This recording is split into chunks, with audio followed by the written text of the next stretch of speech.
Hi there, welcome back to Indycar. My name's Gordon Ross. This is an additional programme which has come about because of some contact I had with a fellow independent supporter last night who was reminding me of something which I actually knew about. I had forgotten when we were talking about the subject of the bridge that's being proposed to be built between the Mull of Kintyre and North Antrim or Ulster.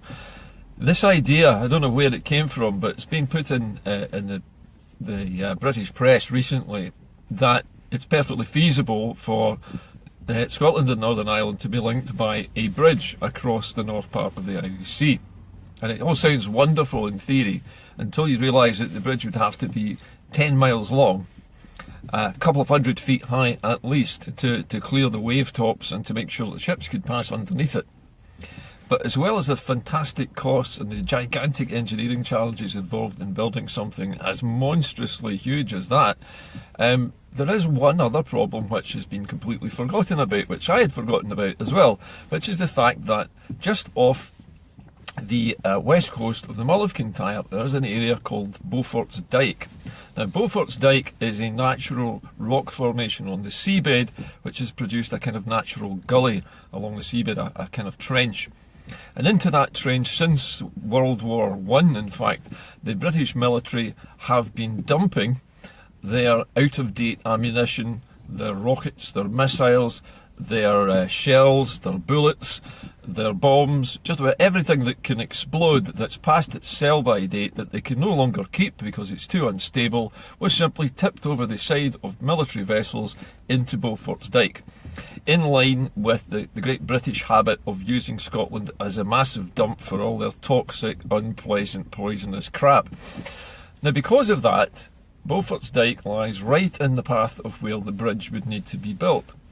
And if they were to try and build a bridge over Beaufort's Dyke, it would be built on top of a huge mountain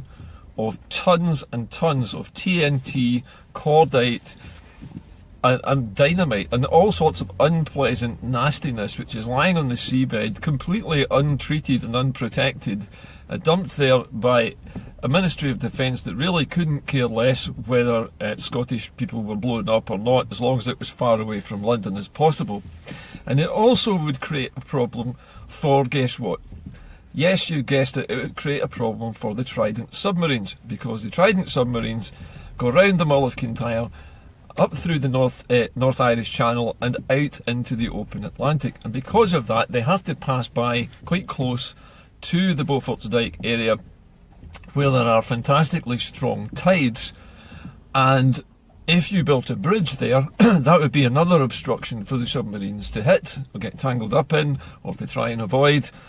and it would create even more risk. So you'd have the combined risk of the Beaufort's Dyke ammunition dump on the seabed combined with submarines full of nuclear missiles passing underneath this colossal bridge that you can't afford to build.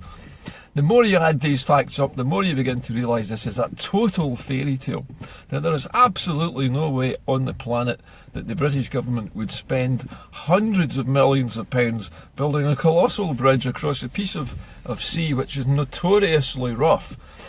all to link 600,000 people with mainland UK. It's just not going to happen. I mean, think about the logistics of it, think about the cost benefit analysis for that. How the hell is it going to benefit anybody to do that? So it's very, very unlikely that that would happen. And also in the news this week we hear that Arlene Foster, who I accidentally called Arlene Fraser earlier on, but Arlene Foster of the DUP is now, it is alleged, going to torpedo the talks at Stormont to make sure that there is no power sharing agreement. The British government is apparently already putting people in place in Northern Ireland to run the province from London, and it seems from the stories that are emanating from Northern Ireland at the moment that the DUP has no intentions whatsoever of forming any power sharing agreement with Sinn Féin. So it's likely that both Scotland and Northern Ireland are being lined up for a power grab